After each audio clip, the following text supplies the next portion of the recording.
You're watching CTOM TV. Knowledge is power.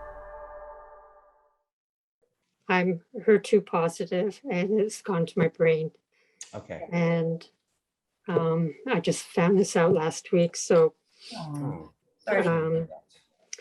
they've, well, not last week, a few weeks ago, I've had radiation. I'm on steroids that are now down to half a pill a day.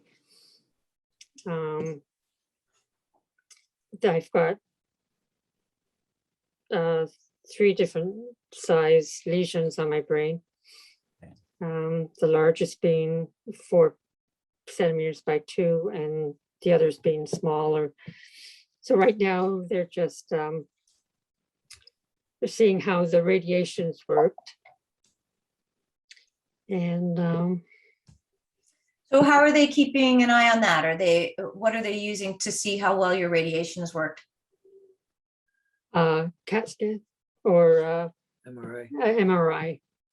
And I had an MRI last week that showed the it hasn't gone to any other part of my body. It's just the brain. Okay. And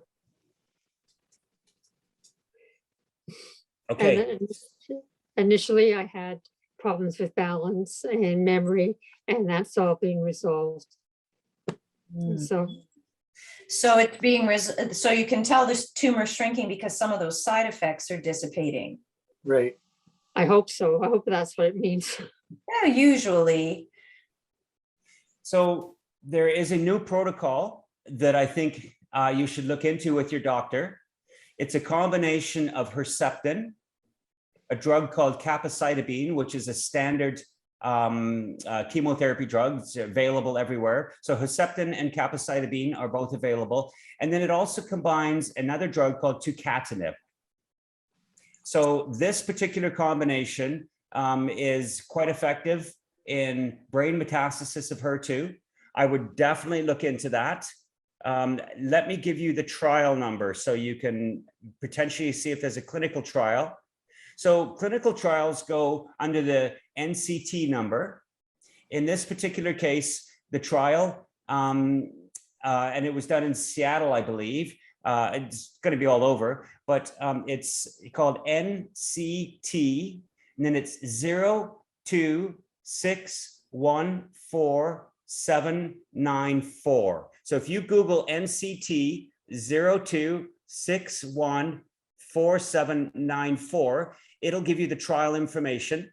And if I can see, unfortunately, it's not recruiting patients anymore because they have results and it didn't work quite well. So I would bring this up with your doctor. It is FDA approved. Well, these drugs, yes, it's called the HER2 Climb. All of these drugs are FDA approved, yes. I'm just saying it's also approved in Canada. Well, this is the thing, is you'd probably have to get it through a clinical trial. I'm just looking at, it says, well, Canada, holy cow. We have pros and cons in a Canadian medical system, Yes. but each province is different. But I will tell you, Julie, it's available in Ontario. Yes. So there's also another combination combining that same chemotherapy drug, capecitabine, with a drug called lapatinib, LAPATINIB.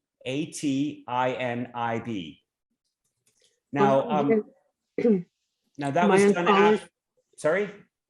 My oncologist did, when I met with him last week, he did mention that there may be a clinical trial I would qualify for. Okay, did he tell you which one? No, he didn't. Okay, well, you can get a hold of us again. There's an excellent clinical trial service. I'll post it in here. Yes. Lovely people. I did an interview with them a few weeks ago. It's called Heal Mary, and I think it's healmary.org. Yes. So not Hail, but Heal Mary. Healmary.org. Yeah, Okay, it takes about 5 minutes for you to enter your information, and then it searches the entire database, 100,000 clinical trials for cancer in the world right now. Wow. Search it all. It takes about 15 minutes total to tell you if there are any trials specific to your case and if they're accepting folks. And then you can go through the process yourself of applying if it's relevant for you, or you can actually have their assistance. And they get paid by the clinical trial company, whichever company is doing the search, or whichever pharmaceutical is testing their drug. So there's no cost to you to use that Heal Mary service. So I highly recommend it if you don't get anywhere with these things that we've talked about just now. Thank you Yeah, very and so also, as we mentioned, 1 second, sorry. As we mentioned, there is that new drug, what's it called? Let me just get its actual brand name. TX. It's written in the tucatinib? No. Sorry, just a second. So the TX, what is it? It's called trastuzumab deruxtecan. Sure. It's written. It's We're going to attempt that one. It's written in the document. Okay, thank goodness. Yes. Your document. TDXD or TXD. Okay, don't listen to him. Listen to the Yes, document. listen to the document. I can't quite remember. It's called trastuzumab deruxtecan. DERUXTECAN. And so that is the one that I would be looking at. It's TDXD. Was it, Michelle? Can you look that up? Oh my goodness, you're going to. I'm going to TDXD. Hang on a sec. Hang on. Let's see. I remember TDXD in the document. That's it. Yes, You were that's the talking one. about TDM1 and TDXD at the same time there. Excellent. Yes. So that's what you want to look up, apparently. Yeah, so that's the one that I would look at. So those are three different options.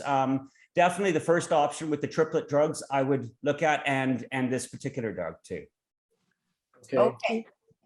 Thank you. What about the tumor DNA? Can that be just done at any time? Yes, definitely. Yes, you can do that at any time. Yes. And And that's, so if there are mutations, you could look at nilotinib. Now, I don't know if you've had nilotinib yet. Tamoxifen. no, locks, but I don't think so. No, nilotinib. No. Okay. It probably would be a good idea to actually have a meeting directly with Alex, Yeah. given the nature of your case. Sorry. I said that wrong. It's neratinib. Neratinib, which Sorry. is also in that document. Yes, it is in the As document. noted. Thank you for watching CTOME TV. Subscribe below and stay informed.